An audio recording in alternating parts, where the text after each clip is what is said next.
Welcome to my mini ব্লগে জানাই বন্ধুদের আপনাদের অনেক অনেক শুভেচ্ছা। এই যে দেখো গোটা মাঠ সরষা খেতে ভরে গেছে আর আমার ক্ষেতের এই অবস্থা।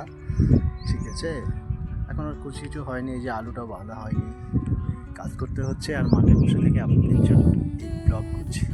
তো যাই হোক, এই যে মাঠে কাজ করছি আর বাড়ি থেকে মা একটু পর পর আমায় একটু করে দেখতে আসছে যে আমি কি কাজ করছি সেটা দেখার জন্য নয়। তো যেখানেই কাজ করি একটু একটু হলেও মাঝে মধ্যে এক আধবার হলেও দেখতে আসে। তো যাই হোক, মা বোধহয় সেই জন্যই আসে, কারণ মায়েরা এরকমই হয় যে কতদূর কাজ হলো বা এরকমই, বুঝলা, যেখানে কাজ করতে যাই এক এক দুবার অন্তপক্ষে আমার কাছে আসবে। তো মাঝে মাঝে মনে হয় এই মানুষগুলো যদি আমার জীবন থেকে হারিয়ে যায়, আমি মাঠে এসে পড়ে থাকলে কে আমার খোঁজ করতে আসবে। তো যাই হোক, মানুষই আমায় খুব ভালোবাসে, কারণ বেশি কাজ ছোটো থেকে বাবাই করতো। তো বাবা অসুস্থ হওয়ার পর থেকে এই কটা বছর আমায় করতে হচ্ছে, কিছু করার নেই।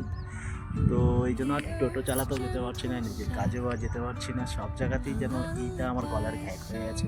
তো যাই হোক, আপনারা সবাই ভালো থাকবেন, সুস্থ থাকবেন এবং নিজের প্রতি যত্ন নেবেন। সবার জন্য শুভকামনা। সরস্বতী পুজোয় সবার ঘুরে ঘুরে করছে, আমি আমার মাঠে ঘুরে ঘুরে করছি।